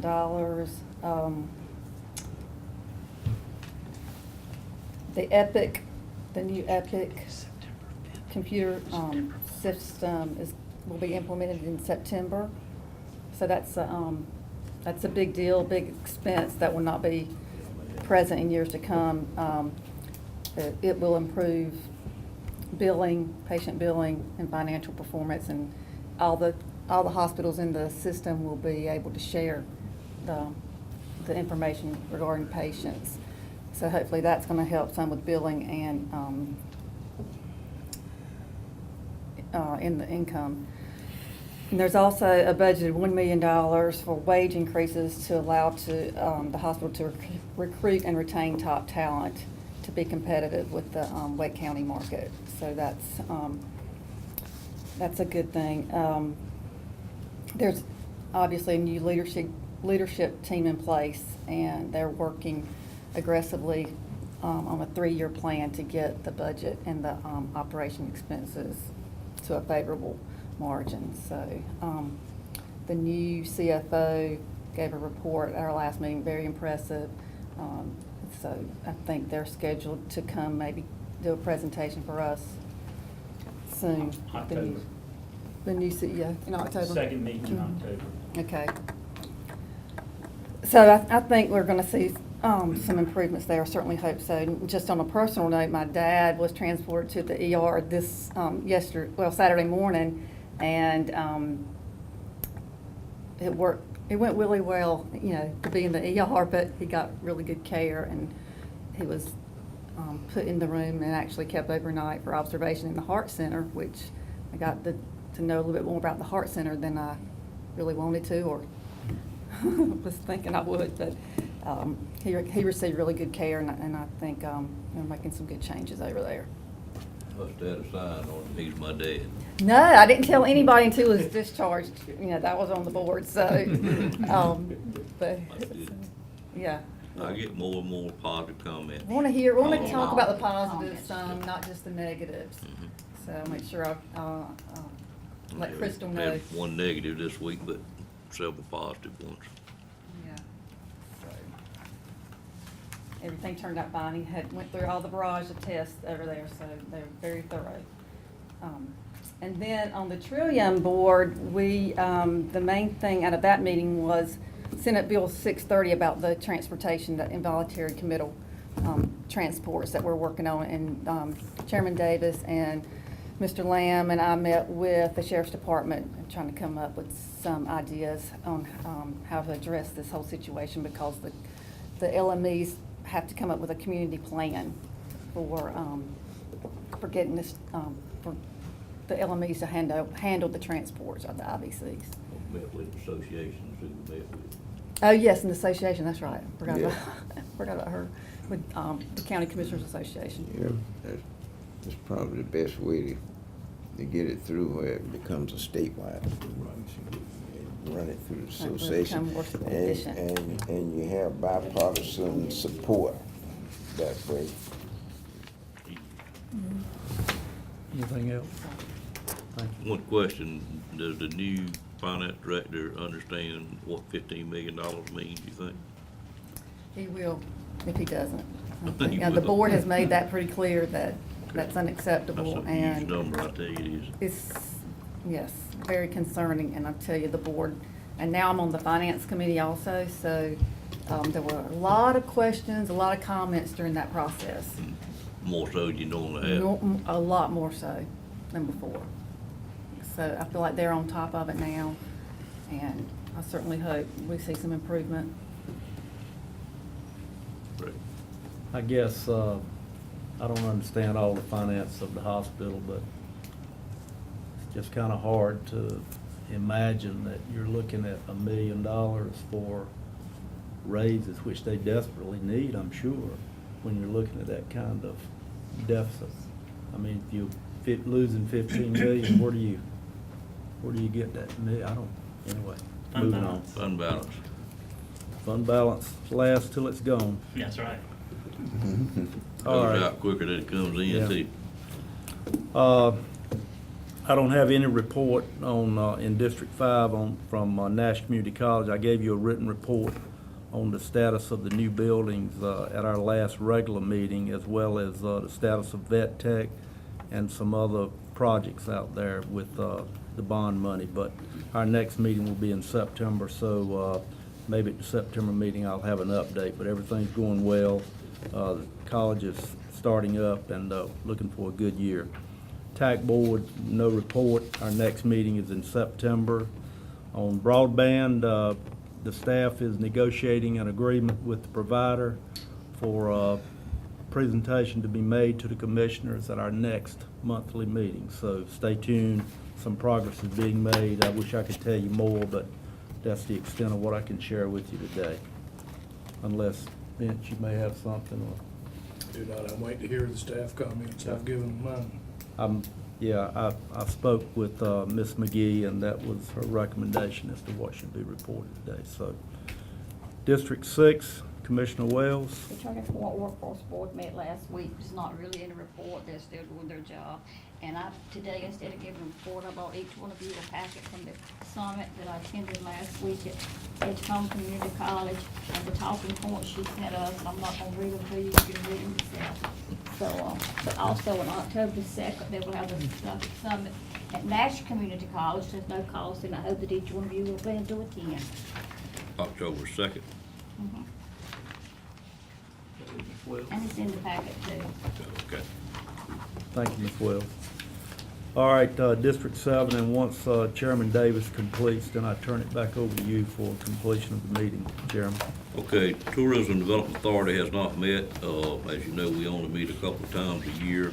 I did receive a request last week on an out-of-budget cycle request for funds from the Shriners, and very impressive, quite frankly. They requested that the TDA give them some money, which we did back in 2011 when they had their convention here. They would be bringing, and it comes just before we would normally work on the budget for next year, so it's gonna fall in this year. So what I'll have to do with that request is, we do have in our bylaws where I can make a presentation by email to the members, and we can vote to approve. But they are coming in May of 19, and they're bringing 1,500 Shriners to Nash County for their spring ceremony, which is a large number. They said they had already totally booked Holiday Inn, Hampton Inn, Doubletree Inn, and Highwood Suites, and we're trying to get 2 more hotels, and the parade will be in downtown Nashville. So we'll be taking care of that request, and we can award up to $10,000 on an email vote. I was excited to hear that they were coming here again. The Rocky Mount MPO, we haven't met since our last meeting. It'll be meeting like it generally does on our September meeting at 4:30, which is at September 17th.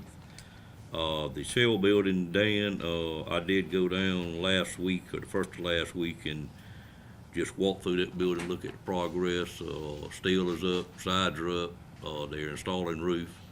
It was a muddy doggone mess the day I was up there, as you can imagine. Inside the building's full of water because it has a grade beam running all the way around Muddy it. and everything else. Roads are muddy, but I think it's moving along as quick as it can.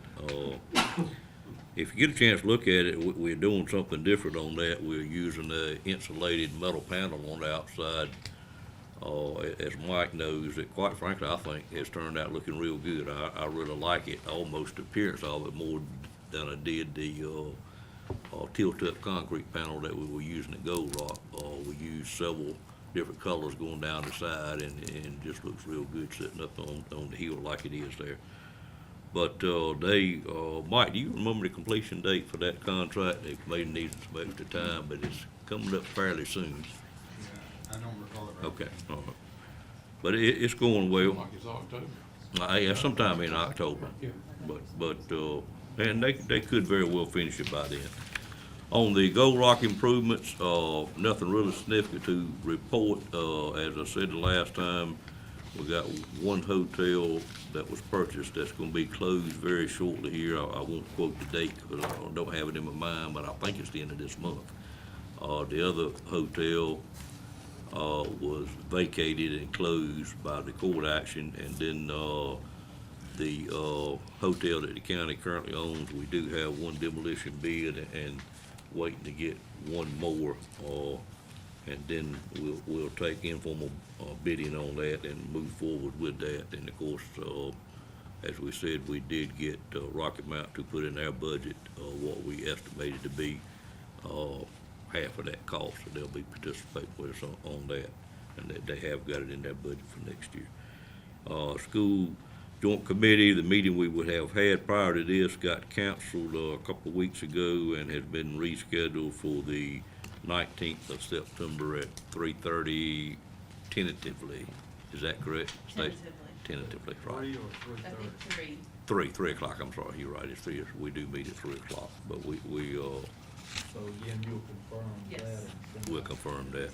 The new application for the need-based grant is in progress, got to be submitted by the end of the month, and they have sent it to the county to review, and we've made a few comments on it, asked a few questions, but it will be filed before the end of the month. Do you know when their first town hall is going to be? It was tentatively scheduled for the day after this meeting, which would be the 20th. Okay, so that's the date for that. that was a tentative meeting at their last school board meeting that I attended. They said they would advise us for sure, but I think it's gonna be on 3 Thursdays instead of Wednesdays, and the first one would be September 20th. That meeting is at their place, That meeting will be one held at each one of the but I schools. mean, our next here. committee meeting is The here. next committee meeting will be here. And I guess that would be on the agenda then when these meetings are. We'll probably find out at the meeting, because we'll be preparing the agenda for that meeting, and Yeah. I don't know that I'll know. You may know something else, Mr. Lamb. At their last board meeting, they announced tentative dates. Right. Wednesday or Thursdays, and then, it was in the newspaper, and about a week later, I guess, Janice called to see if we had firm dates, and they said they did not. So we're waiting. The agenda seems to be very important to the school board, so what are the plans to get the agenda out far enough in advance to where the meeting takes place? Does it need to go out a week in advance or 2 weeks in advance? or what? We have resolved that issue, Okay. Mr. Outlaw, I'll get with you Okay, on. thank you. Okay, I was given a date earlier, the 12th, so is it confirmed now, the 19th? It's not confirmed, but it will not be on the 12th. It will not be on the 12th, and I think you're the last person to confirm from our side, and they proposed the date. So if the 19th is good for you, I think we'll be able to go forward with the 19th. At 3:30? 3 o'clock. 3 I'm o'clock. sorry, I stated that wrong. Okay, I thought I can handle that. No, Okay. we'll let them know that We'll let works them for us know. then. And that's my report, Mr. Outlaw. Back to you, Mr. Chairman. Well, Mr. Chairman, I didn't know, I didn't put this in my report, but, at the Gateway Partnership meeting, they passed out this business, North Carolina, and it does feature, says Eastern North Carolina, Eastern economy heats up, and the original report, Nash and Edgecombe counties, is in here, so if you want to read it, I'd be glad to leave it here, so if Yeah. you, I have a copy in my office if anybody wants to look at it. All right. That's all I have scheduled for the regular agenda. Anything else the commission needs to bring up in open session? May I add a Sure. comment? I did Absolutely. send Nancy Nixon a text to inquire about Mr. Outlaw's question about the letters going out, about the site on Preacher Corner Road. That has been drafted. Adam's been on vacation last week and today. He'll be back tomorrow to finalize that letter, and she will get you a copy, Mr. Outlaw. Okay. All right, thank you. Mr. Lamb, anything in open session? No, sir. All right, I have agenda item 11, which is call for a closed session as permitted by North Carolina General Statute 143-318. It will be for the purposes of an update on client privileges, 2 personnel matters, 1 on home health, personal matters, 1 on home health, and 1 about an audit, and then 1 item on economic development. Do not anticipate any action from any of those, but we'll certainly be glad to notify the press if we take any.